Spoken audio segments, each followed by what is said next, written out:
centre de rétention administrative de Saint-Exupéry est une structure déjà ancienne. C'est un centre de rétention qui a été ouvert en cette qualité depuis 1995. C'est le seul centre de rétention de la zone de défense sud-est.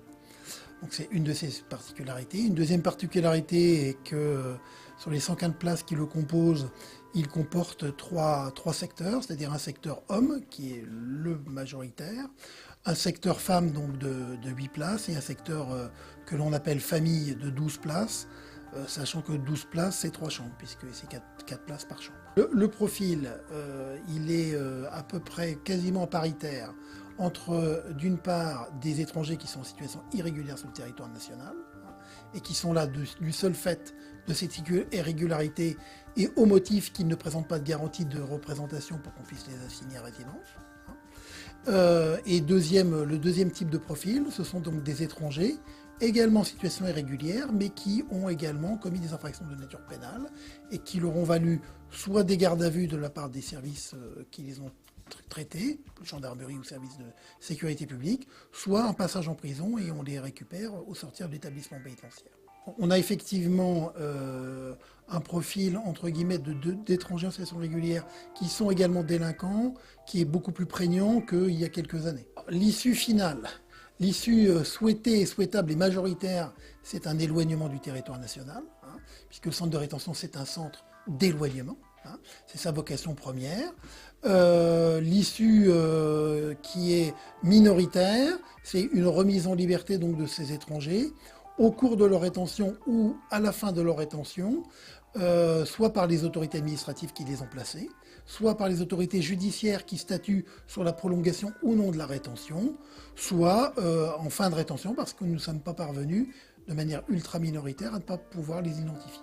Alors, l'année dernière, le centre de rétention administrative de Lyon a eu un taux d'éloignement global de 59%. Alors, vie vécue au quotidien, sachant qu'en moyenne, il reste une quinzaine de jours, c'est la durée moyenne de rétention pour les étrangers qui sont placés ici. Ils ont un certain nombre ils ont déjà tout un ensemble d'assistances juridiques qui sont mis à leur disposition par l'association donc Forum Réfugiés qui est dans le centre. Ils ont tout un ensemble de soutiens matériels qui sont apportés notamment par l'Office français d'intégration et d'immigration qui est également présent au centre. Ils bénéficient bien entendu de tout ce qui est prestations médicales, infirmiers ou médecins, avec une unité médicale qui est implantée à l'intérieur donc, du centre de rétention. Et pour ce qui est de leur activité, ils ont accès bien sûr à des télévisions dans les chambres, plus tout un ensemble de prestations sportives qu'ils peuvent réaliser sur des cours dits de détente, couvertes ou pas couvertes. La structuration interne donc, du centre de rétention administrative de Lyon a été modifiée en 2016. L'idée étant de pouvoir offrir des ailes séparées, puisqu'il y a une libre circulation à l'intérieur du centre de rétention, il ne faut pas l'oublier, des ailes séparées à des personnes en fonction de leur accointance personnelle ou de leur origine ethnique, de sorte à éviter des relations qui quelquefois pouvaient être frictionnelles entre elles.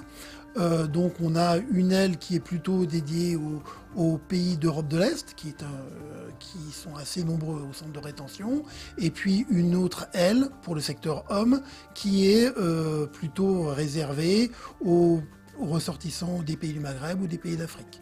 Et la troisième aile qui existe, c'est une aile tout à fait spécifique, qui est une aile pour les femmes, d'une part, et pour les familles d'autre part, sur lequel il y a une étanchéité totale. Les retenus peuvent recevoir la visite de qui ils veulent. C'est parfaitement libre côté visite.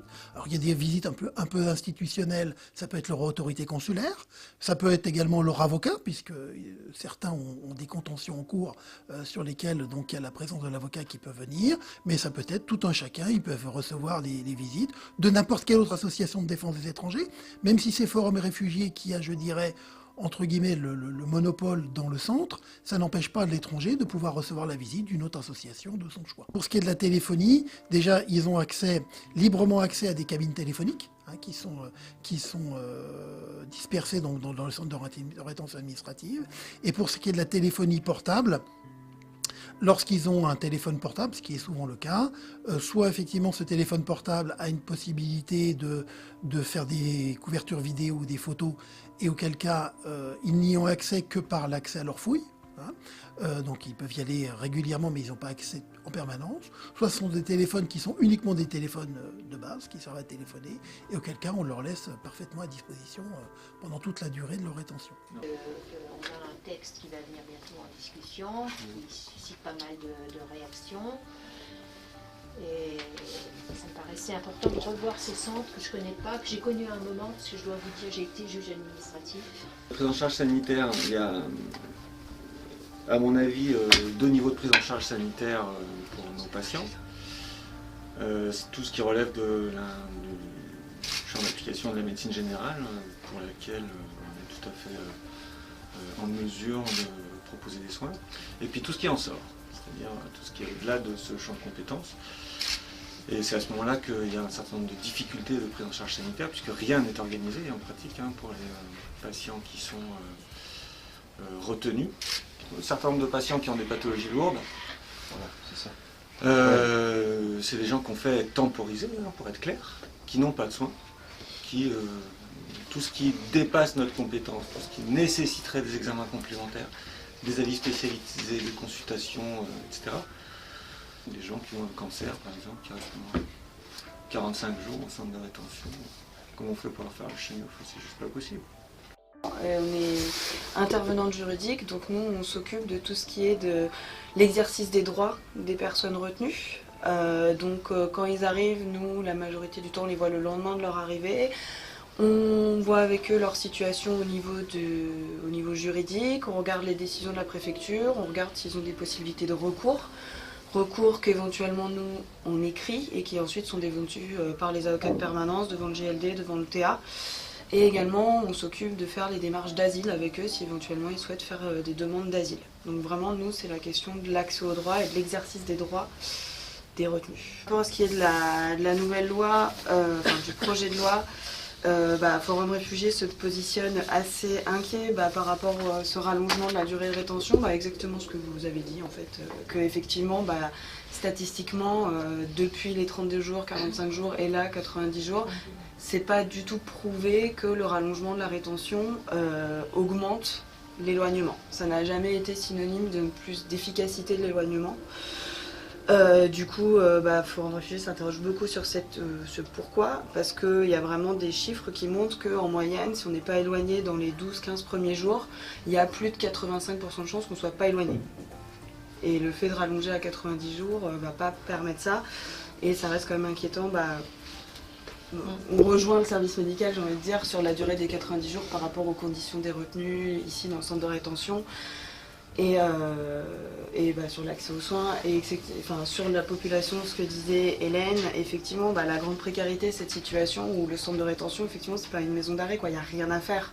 Donc les bagarres, les tensions, la précarité des situations, c'est pas un endroit qui est prévu pour que les gens y restent 3 mois, vraiment. Confirmation que c'est un lieu privatif de liberté qui exige beaucoup d'attention de notre part, à savoir la juste proportionnalité de cette rétention au regard de l'objectif recherché.